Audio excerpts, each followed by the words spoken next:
올해 부동산 전망입니다. 올해는 몇 가지 큰 이슈들이 있죠.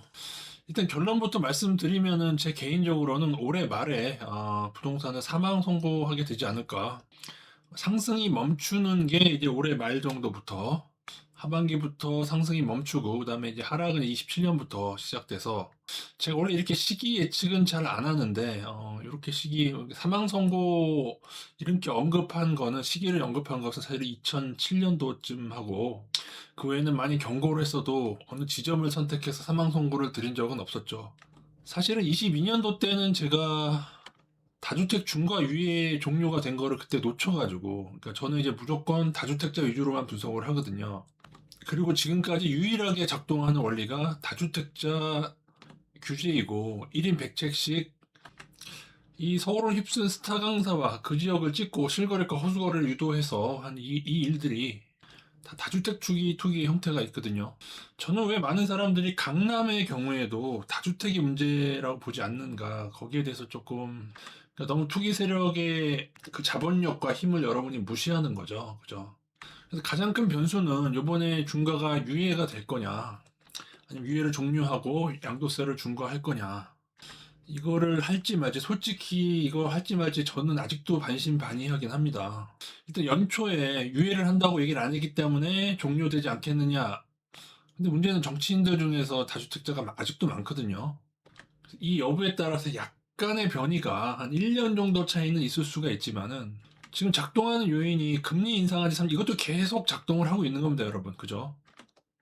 미국이 제로금리였다가 이렇게 인상을 한 지가 점점 대출자들이 1인 100채 갭투자자들이 못 견디게 되는 것 중에 하나죠. 대출 본격 규제. 우리나라에서 이제 10월 대책이죠. 여기 이제 4개월 차.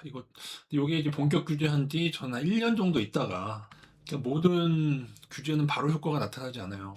차라리 바로 효과가 나타나게 하렸으면 차라리 다주택자 양도세를 중과하고 실거래가 허수거래를 금지시키고 등기 후 거래가로 바꾸는 그게 오히려 빨랐을 것이다. 다주택자 규제는 여전히 0일차고 오로지 21년도 딱 그 한 해만 규제를 했어요. 그렇게 보시면 돼요. 문재인 정부 때도 규제 안 했어요. 임대사업자 뒷구멍 주다가 임대사업자 규제 들어간 다음에는 계속 유예하다가 지금 왜 안 잡히는지 아시겠죠, 그죠? 상승 요인은 지금 서울의 재개발, 오세훈발 서울 재개발 플러스 이제 6월 총선 전에 이제 각종 공약이 남발될 수밖에 없죠. 이 지역 개발하겠다. 우리나라의 병폐인데 이게 진정으로 이 마지막 이 불꽃이 지금 서울을 들썩들썩하게 하는 이 마지막 불꽃이 우리를 완전히 우리 부동산을 붕괴시키게 될 것이다. 다만 이제 이것도 이제 또 예외를 두는 바람에 빌라오피스 상승 이거를 제가 말씀드린 바 있죠. 그래서 제가 작년에도 빌라나 오피스텔 사실 분들은 정말 마음에 드는 지역이 있고 1년 월세 수익이 집값 대비 6% 이상 한 7% 되면은 투자하라고 말씀드렸는데 지금 오르고 있다는 뉴스가 이미 떴고요. 거래량 증가 오르고 있고 반면 이제 상가는 아파트와 더불어 요것도 이제 버티고 버티는 건데 이게 상가가 문제가 심각합니다. 그죠? 코로나 때보다 더 어렵다. 이게 계속 갱신을 하는 거예요. 코로나 때보다 어렵다는 게 24년도에도 뉴스 나왔는데 25년은 더 어렵다. 26년은 더 어렵다. 앞으로 26년에는 25년보다 더 어렵다. 그래서 코로나 때 이제 온통 그 자영업자에 뒤집어 씌우고 그죠? 그 계약들이 끝나고 2년, 3년 끝나고 난 다음에 공실로 나타나게 된다. 그래서 코로나 이후 3년이 지난 이후부터 그 다음 몫은 이제 건물주들이 되는 건데 이제 그게 버티다 올해 말부터 문제가 될 걸로 보고 있습니다. 다만 강남의 경우는 조금 늦어질 수도 있다는 생각을 좀 가지고 있는 이유가 재개발 재건축 성공하려면은 분양 성공하려면은 허수거래 계속 할 거고요. 그죠? 그래서 조금은 가장 늦게 27년도까지도 강남을 좀 버틸 가능성을 염두에 두도록 하겠습니다. 토지 규제. 요거는 제가 블로그를 보시는 분들은 아시겠지만은 LH 제가 규제한다고 했을 때 결국에는 그거 다시 풀어헤친다고 봤죠. 그 풀어헤쳤잖아요. 그죠? 특히나 농업진흥지역 해제한 거랑 이 출용 쉼터뿐만 아니고 산지 규제, 그러니까 이렇게 저렇게 규제를 해제함과 동시에 이제는 이 그린벨트 해제를 지자체한테 이제 넘겼단 말이에요. 23년부터 해가지고 요게 작년에도 뭔가 나왔었는데 근데 개인적으로 농지에 대한 규제는 좀 더 해제가 되지 않을까. 이게 순서가 원래 과거부터 주택이 규제되면 토지로 투기가 넘어가는데, 근데 토지는 아직도 좀 풀었다고 해도 아직도 조금 규제가 많아요. 양도세가 좀 많다는 거죠. 특히나 농사를 안 지을 경우에. 근데 이거를 저는 조금씩 더 해제를 할 겁니다. 이렇게 해제한다고 본 이유는 여기 나오잖아요. 그죠? 국회의원들 농지 소유, 국회의원 22% 농지 소유, 상빈명 67명 농지 소유, 10명 중 2명꼴로 농지 보유. 이게 문통 때도 2020년도에 이 양도세 중과를 왜 유예했냐면은 그때 국회의원 다죽다가 많아서 팔라고 한 다음에 양도세 없이 팔게 해주고 그렇게 유예한 게 이제 윤석열 대통령이 다시 불허해치면서 이 사단이 난 거거든요. 그래서 지금은 끝에 와 있습니다. 저는 사실은 2018년 되면은 문통이 강력하게 규제를 하면서 그때 토지로 좀 넘어갈 줄 알았는데 그것이 이제 딜레이 된 건데, 근데 토지는 조금 지금 완벽하게 기대하기에는 과거처럼 랠리를 기대하기는 힘듭니다. 이게 지금 토지는 거래 자체가 없어요. 제가 이제 안동에도 농지가 있고 그다음에 지리산에 있다 와서 지리산에도 소식 듣는데 토지도 거의 올스톱된 상태이기 때문에 해제가 돼야지만이 들썩될 것이, 해제가 안 되면은 들썩되지 않을 거고요. 그리고 해제가 돼서 들썩거린다고 해도 자칫 잘못 걸리면은 이 침체의 폭탄에 맞아버릴 수가 있다.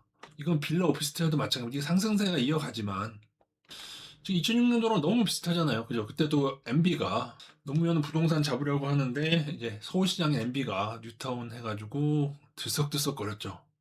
그런 식으로 개발돼서 지금 서울 개발, 재개발 때문에 들썩거리는 것처럼 이렇게 하다가 2007년을 거쳐서 2008년부터 같이 침체에 들어가잖아요. 그러니까는 일부는 오르다가 같이 침체에 들어가는 것을 여러분 염두에 들어야 됩니다. 오피스텔, 빌라나 토지도. 근데 이제 오피스텔하고 빌라는 그동안 워낙 안 올랐으니까 위험하다고 볼 수는 없죠. 사실 중국과 홍콩이 우리나라보다 더 활황이었는데 꺾이고 난 다음에 좀 엄청난 부양을 해도 회복이 안 되고 있습니다. 아직까지는.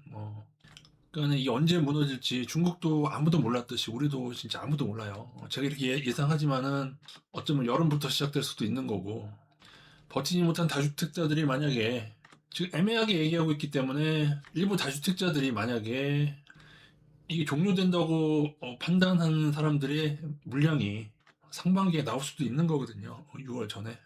그래서 많은 변수 속에 계속적으로 금리는 작동을 합니다. 그래서 사람들이 지금 돈이 없어요. 이 침체가 제가 볼 때는 지금 GDP 대비 가계부채가 기업도 이제 IMF를 살짝 넘었어요. 그동안은 사실은 지금의 위기는 가계부채 위기다라고 저도 얘기했거든요. 근데 그게 작년 들어서면서부터 그걸 돌파해 버렸어요. 기업 부채도 돌파해보고 가계부채는 IMF보다 2배 정도 수준이고, 그러니까는 당연히 IMF보다 더 힘든 시기가 오게 될 것 같습니다. 그리고 언제나 그랬듯이 그 마지막에 이런 식으로 서울의 재개발이라든가 총선이라든가 이런 걸로 통해서 사람들이 마지막에 하면서 이제 요즘에 이런 인플레 논리죠. 인플레니까 집값이 오른다. 인플레는 여러분, 인플레가 심해지면은 현금 투자를 안 하잖아요. 그럼 채권에서 돈을 빼게 돼요. 그죠?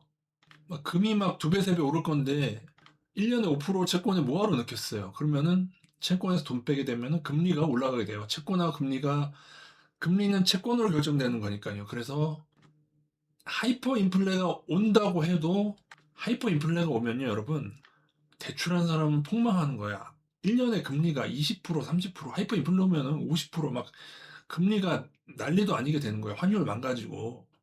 그래서 여러분, 아파트 같은 일부 지역의 아파트 같은 그러한 고평가 지역을 버렸을 때만이 이 인플레의 저평가 투자했을 때만 이 인플레 효과를 누릴 수 있다. 제가 누누이 금을 2,000불 때부터 강조드렸고 그 인플레의 수혜는 지금 금과 백금이 보고 있습니다.